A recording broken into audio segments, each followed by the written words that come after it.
Bonjour à tous, nous voici à nouveau avec un cours sur les équations. On va aller encore un petit peu plus loin que les dernières fois. Alors qu'est-ce qu'on a vu pour l'instant? Pour l'instant, la première fois, on a rappelé au final ce qu'est une équation. On a vu comment on résout les équations du premier degré, je mets les x d'un côté, non de l'autre. Et puis on a vu les équations de produit nul. Et on va aller un tout petit peu plus loin avec quelque chose que on va essayer de résoudre aussi les équations du second degré, mais dans certains cas très précis. Alors, on va partir d'un exemple. C'était celui-ci que je vous avais donné une fois. Il y avait une équation produit nul et à un moment il y avait ceci. Il fallait trouver ceci. X au carré plus 8 égale 0. Si vous vous souvenez de la correction, on est parti du principe que ça au carré, un nombre, quel que soit le nombre, quand je le mets au carré, ça fera quelque chose de positif. Donc quand je le 8, ça ne peut pas être 0. Puisque ça c'est positif, plus 8 ça fait un minimum 8. Donc ça n'a pas de solution. Que se passerait-il si j'avais ça? A priori, il y aurait une solution et l'objectif c'est de trouver ceci aujourd'hui. Alors, on va partir au départ du calcul littéral. Je vais prendre deux nombres au hasard. Si je prends un nombre au hasard, autant ne pas leur donner de nom. Bon, je vais prendre A et B. Bon. Et je vais m'intéresser à cette opération. Donc vous imaginez, on remplace A et B par ce qu'on veut. Et je vais regarder ceci. J'ai mis en facteur A plus B d'un côté, et de l'autre côté A moins B. Je vais faire ma distributivité. Alors, distribuons ça. A fois A, ça fait A fois A, ça fait A au carré. Ensuite, A fois moins B, ça fait moins AB. Plus A fois B, plus B fois A plutôt, ça fait plus. Alors, BA et AB c'est pareil. Souvenez-vous que quand on multiplie de nombres, on peut les inverser. 5 fois 3 et 3 fois 5, c'est pareil. 7 fois 18 et 18 fois 7, c'est pareil. Donc là, ça fait plus AB également. Et pour finir, donc plus B fois moins B, plus fois moins, ça fait moins, B fois B, B au carré. Autrement dit, je me retrouve avec A au carré moins B au carré.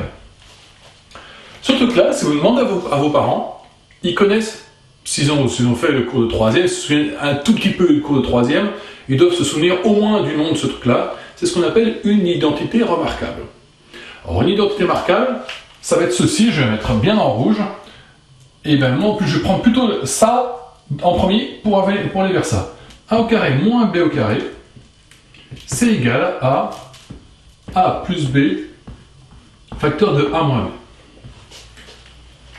Donc, quand j'ai un nombre au carré que je soustrais un autre nombre au carré, je peux les mettre sous cette forme-là. Où l'intérêt? Vous voyez que ça, c'est ce qu'on appelle une forme développée, il n'y a pas de parenthèse, il n'y a pas de multiplication. Et là, j'ai une forme factorisée, j'ai une forme où j'ai bien une multiplication entre deux termes. Souvenez-vous que la multiplication est beaucoup plus utile plutôt, pour faire des équations. Pourquoi? Parce que quand j'ai un produit qui vaut 0, à ce moment-là, ça s'appelle une équation produit nul, je dis chacun des termes, au moins un des termes vaut 0, et donc je peux résoudre ceci. Si j'ai une équation produit nul, je sais trouver les solutions. Donc, je me retrouve avec ceci, et regardons avec cet exemple-là. Avec quoi je me retrouve ici? Le A au carré, ce serait le X au carré. Donc A, ce serait X. B au carré, ce serait 8. B au carré qui fait 8. Un nombre qui au carré fait 8. Alors qu'est-ce que c'est? 2 fois 2, c'est pas assez, donc c'est pas 2. 3 fois 3, c'est trop, donc c'est entre 2 et 3. Bon allez, on sait très bien que ça marche pas, il n'y aura pas de solution en essayant un tâton, puisque le nombre qui au carré fait 8, ça s'appelle racine carrée de 8. Autrement dit, je peux écrire ça sous cette forme-là.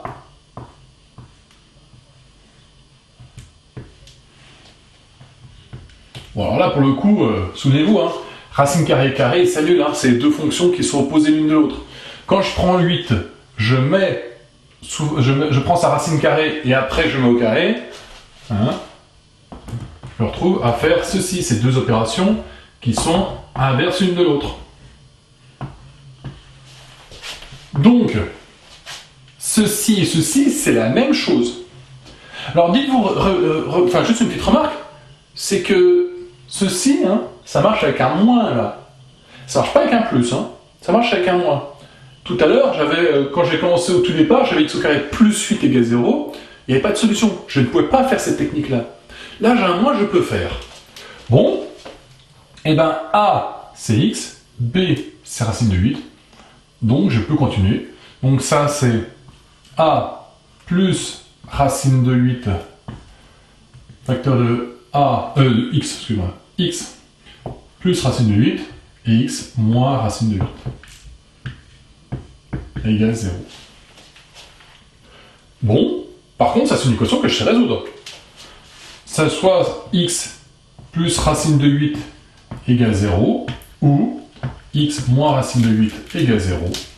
Ça fait x égale moins racine de 8, ou, alors là ça fait x égale plus racine de 8. On a une technique qui nous permet de résoudre ces équations-là. On va refaire un topo. Si je me retrouve avec une équation du type x au carré plus quelque chose égale 0. X au carré plus, alors un nombre positif ici, hein, x au carré plus 5 égale 0. Je me retrouve dans le cas où ça c'est au carré, donc c'est un nombre positif, j'ajoute 5, ça ne va pas faire 0. Donc là, je n'ai pas de solution. Cette équation-là peut être aussi mise sous la forme x au carré égale moins 5, en faisant passer de l'autre côté le 5. Donc ce cas-là, j'ai pas de solution. Bon, j'ai le cas où x au carré égale 0. Celui-là, ce cas-là, c'est, il n'y a qu'une solution. C'est 0. Et dans le cas où j'ai un nombre négatif, là, je me retrouve soit x au carré moins 8 égale 0, hein, ce qui veut dire la même chose que si je mettais x au carré égale 8. Hein, en faisant passant le moins 8 de l'autre côté, ça fait x au carré égale 8. Dans ce cas-là, je peux faire cette méthode-là, et je me retrouve avec deux solutions, soit x égale racine de 8, soit x égale moins racine de 8. Mine de rien, vous l'avez déjà utilisé en quatrième, et en quatrième, si vous vous souvenez de votre prof, on vous a dit attention, il y a un petit truc à faire attention. C'est ici. Ceci, vous avez déjà vu ces formes-là. Cette forme-là, vous l'avez vue quand vous étiez en quatrième, quand vous avez utilisé Pythagore. Imaginez, hein, vous faites tout votre Pythagore, et à la fin, vous arrivez à, je sais pas, la longueur BC au carré égale 8. À ce moment-là, habituellement, on prenait la calculatrice, on disait BC, c'est racine de 8. C'est tout à fait vrai. Mais cela dit, quand on vous dit BC au carré égale 8, il y avait aussi une autre solution, qui était moins racine de 8. Mais on était dans le cadre de Pythagore, donc BC était une longueur, moins racine de 8, ça veut rien dire. Une longueur négative, ça veut rien dire. Donc on avait squeezé cette partie-là. Toutefois, quand je me retrouve avec quelque chose au carré qui égale 8, il y a bien deux solutions. Si c'est une longueur, évidemment, la solution négative, elle n'existe pas. Mais on avait deux solutions, et on avait oublié celle-ci. Mais donc, quand vous avez fait Pythagore, quand vous mettez x au carré égale 8, ben ça, vous savez déjà faire. Hein. Il faut juste se souvenir qu'on a une deuxième solution. À retenir dans ce cours, deux choses. La première, c'est cette formule-là. Vous allez voir, je vais la faire réutiliser, je vais l'écrire dans la... Non, je ne vais pas l'utiliser dans cette feuille d'exercice-là, ce sera dans la prochaine. Mais cette équation-là, enfin cette identité remarquable-là, essayez de la retenir. Un nombre carré moins l'autre carré, donc ça fait a carré moins b carré, égale a plus b facteur de moins b.